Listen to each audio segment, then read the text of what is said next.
அனைவருக்கும் வணக்கம். நான் உங்கள் சாந்தி பேசுறேங்க. இன்றைய பதிவுல நாம என்ன பார்க்க போறோம் அப்படின்னு பார்த்தீங்கன்னா, இன்று தேய்பிறை அஷ்டமி. கல்லுப்புடன் இந்த ஒரு பொருளை சேர்த்து வையுங்க, கடன் தீர்ந்து பணவரவு அதிகரிக்கும் அப்படின்னு சொல்லியிருக்கேன் இல்லைங்களா?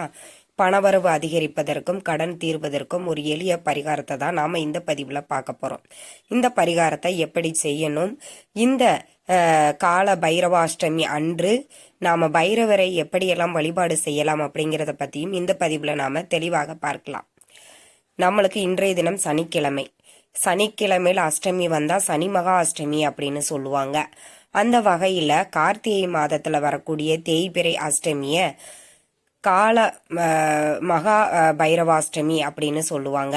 இந்த பைரவாஷ்டமி எதுக்கு அப்படின்னு பார்த்தீங்கன்னா, இந்த கார்த்திகை மாதத்துல வரக்கூடிய தேய்பிறை அஷ்டமி அன்றுதான் பைரவர் அவதரித்தார். அப்படிங்கிறதுனால பைரவர் ஜெயந்தி அப்படின்னு நாம வழிபாடுகள் செய்யலாம். இன்றைய நாள்ல மாலை 6 மணிக்கு மேல நீங்க இந்த பரிகாரத்தை தாராளமாக செய்யலாம். உங்க வீட்டிற்கு அருகில் இருக்கக்கூடிய சிவ ஆலயங்களுக்கு போனீங்க அப்படின்னா கண்டிப்பா அங்க பைரவரினுடைய சந்நிதி இருக்கும். அங்கு போய் நீங்க நெய்வேத்தியம் அதாவது தயிர் சாதம் செஞ்சு அதை நெய்வேத்தியமாக நீங்க படைச்சிட்டு அங்கு வரக்கூடிய பக்தர்களுக்கு அதை பிரசாதமாக கொடுக்கலாம். இது நம்ம கடன் தீரணும்னு நினைக்கிறவங்க இன்னைக்கு இந்த ஒரு நெய்வேத்தியத்தை நீங்க பைரவருக்கு படைச்சிட்டு அதை நீங்க வரக்கூடிய பக்தர்களுக்கு கொடுக்கும் பொழுது நாள்பட்ட கடன்கள் தீரும் அப்படிங்கிறது ஐதீகம். அதே மாதிரி தோல் நீக்கப்படாத அந்த கருப்பு உளுந்து இருக்குது பாத்தீங்களா, அதுல வடை செஞ்சு உங்க வசதிக்கு ஏற்ப 108 54 அப்படின்னு மாலையாக கட்டி பைரவருக்கு சாத்தி வழிபாடு செய்யலாம். செவ்வரளி பூக்கள் கண்டிப்பா பைரவருக்கு ரொம்ப பிடித்தமானது. இந்த செவ்வரளி பூக்களை நீங்க உங்களால முடிஞ்சது 1/2 கிலோ 1/4 கிலோ எவ்வளவு வாங்கி கொடுக்க முடியுமோ அந்த அளவுக்கு உங்க வீட்டிற்கு அருகில் இருக்கக்கூடிய பைரவர் சந்நிதிக்கு வாங்கி கொடுங்க. ரொம்ப ரொம்ப சிறப்பான பலன்களை உங்களுக்கு கொடுக்கும். இதுவும் கடன் பிரச்சனைகளை தீர்க்கக்கூடியதுதான். இந்த பைரவாஷ்டமி அன்று நம்ம இப்ப சாதாரணமா நம்மளுக்கு பிறந்த நாள் அப்படின்னா அந்த நாள்ல நம்ம எந்த அளவுக்கு ரொம்ப ஹாப்பியா இருப்போம். நம்மளுக்கு பிடிச்சதெல்லாம் வாங்குவாங்க. அன்னைக்கு நாம என்ன கேட்டாலும் ரொம்ப ஸ்மைலியா இருப்போம், அதிகமா கோபப்பட மாட்டோம். இப்போ இத பைரவர் அவதரித்த நாள் அப்படின்றதுனால அவர்கிட்ட நாம என்ன கேட்டாலும் இன்றைய நாள் கொடுப்பார். அதனால பைரவரை மனமுருகி வழிபாடு செஞ்சு நீங்க என்ன கேட்டாலும் பைரவர் கொடுப்பார். அதனால கண்டிப்பா இன்றைய தினம் பார்த்தீங்கன்னா பைரவரை வழிபாடு செய்ய மறந்துடாதீங்க. அதே மாதிரி பார்த்தீங்க அப்படின்னா இந்த பைரவ அஷ்டமி அன்று நாம பைரவருக்கு என்ன தீபங்கள் ஏற்ற வேண்டும் அப்படின்னு பார்த்தீங்கன்னா மிளகு தீபம் ஏற்றலாம், கடுகு எண்ணெய் ஊற்றி தீபம் ஏற்றலாம். சாதாரண 2 அகல் விளக்குல கடுகு எண்ணெய் ஊற்றி பஞ்சுத்திரி போட்டு தீபம் ஏற்றலாம். 27 மிளகு அப்படின்னு எண்ணி எடுத்துட்டு அதை ஒரு சிகப்பு நிற துணியில ஒரு மூட்டையா தயார் பண்ணிட்டு அதை நல்லெண்ணெயோ இல்லை இலுப்பை எண்ணெய் ஊற்றி நீங்க தீபம் ஏற்றுவது ரொம்ப சிறப்பானது. பைரவர் யார் அப்படின்னு பார்த்தீங்கன்னா சிவனினுடைய இன்னொரு அவதாரம் தான். அப்ப சிவனுக்கு இலுப்பை எண்ணெய் அப்படிங்கிறது ரொம்பவே பிடித்தமானது. அதனால இந்த இலுப்பை எண்ணெயில தீபம் ஏற்றும் பொழுது பைரவரினுடைய அருள் நம்மளுக்கு பரிபூர்ணமாக கிடைக்கும்.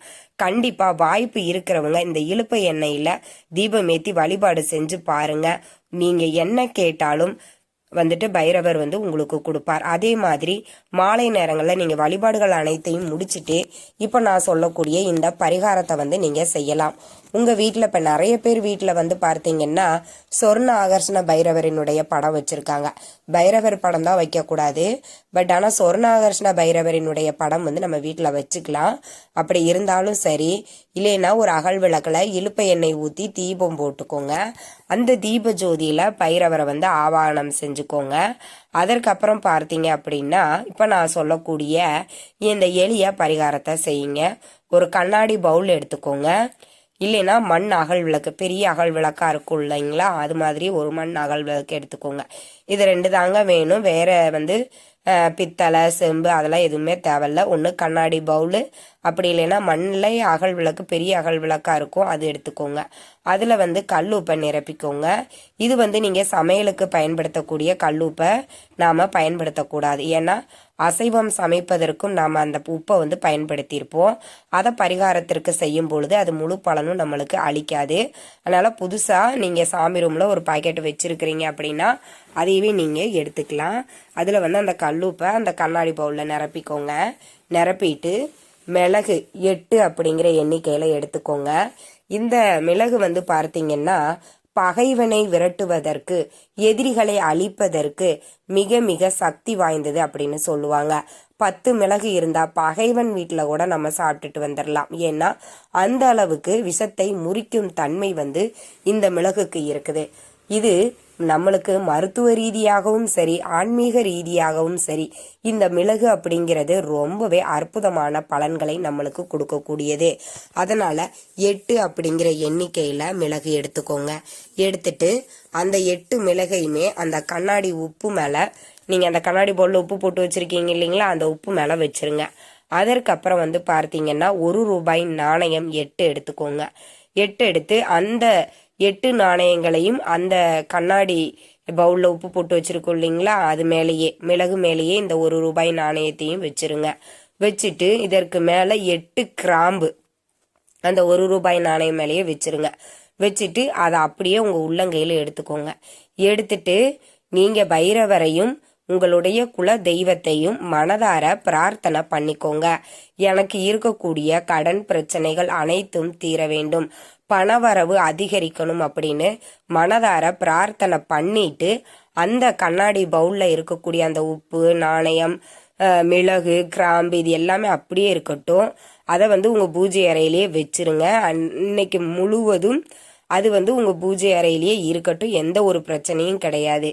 மறுநாள் ஞாயிற்றுக்கிழமை நாளைக்கு எழுந்திருச்சு குளிச்சுட்டு அந்த கல்லுப்பு இதெல்லாம் இருக்குது பார்த்தீங்களா, அந்த கிராம்பு, மிளகு இது எல்லாமே பார்த்தீங்கன்னா ஓடுகிற நீர்நிலைகளில் இல்லைன்னா கால்படாத இடத்துல வந்து போட்டுடுங்க. அதில் இருக்கக்கூடிய 8 ₹1 நாணயத்தை உங்கள் வீட்டிற்கு அருகில் இருக்கக்கூடிய சிவன் ஆலயங்கள் இருக்குதுன்னா அங்கு போய் உண்டியல்ல அந்த 8 ₹1 நாணயத்தையுமே போட்டுடுங்க. இந்த மாதிரி செய்யும் பொழுது நம்ம கிட்ட இருக்கக்கூடிய பிரச்சனைகள், கடன் பிரச்சனையாக இருந்தாலும் சரி, இல்லை வேறு ஏதாவது பிரச்சனைகள் வந்து நம்மளுக்கு இருக்குது அப்படின்னாலும் சரி, அந்த பிரச்சனைகள் அனைத்தும் நீங்கும் அப்படிங்கிறது ஐதீகம். அதே மாதிரி பார்த்தீங்கன்னா நம்ம பைரவர்கிட்ட இந்த எளிய பரிகாரத்தை செய்யும் பொழுது கடன் பிரச்சனை தீர்ந்து பணவரவு அப்படிங்கிறது அதிகரிக்கும். அதனால நம்பிக்கையோட இன்றைய நாள் இந்த பரிகாரத்தை செய்யுங்க. ஏன்னா நம்மளுக்கு சனிக்கிழமையோடு இந்த அஷ்டமி வருவது மேலுமே நம்மளுக்கு சிறப்பானதே. இந்த நாளை தவற விட்டுட்டீங்க அப்படின்னாலே மறுபடியும் நீங்க 1 வருஷம் காத்திருக்க வேண்டும். அப்படி பைரவாஷ்டமி வர்ற அன்னைக்கு நீங்க செஞ்சாலும் இதே சனிக்கிழமையோடு நம்மளுக்கு கிடைப்பது அப்படிங்கிறது ரொம்பவே அரிது. அதனால கிடைக்கக்கூடிய வாய்ப்பை சரியா பயன்படுத்திக்கோங்க. இந்த தகவல் உங்களுக்கு ரொம்பவே பயனுள்ளதாக இருந்திருக்கும்னு நினைக்கிறேன். வீடியோ பிடிச்சிருந்தா லைக் பண்ணுங்க, ஷேர் பண்ணுங்க.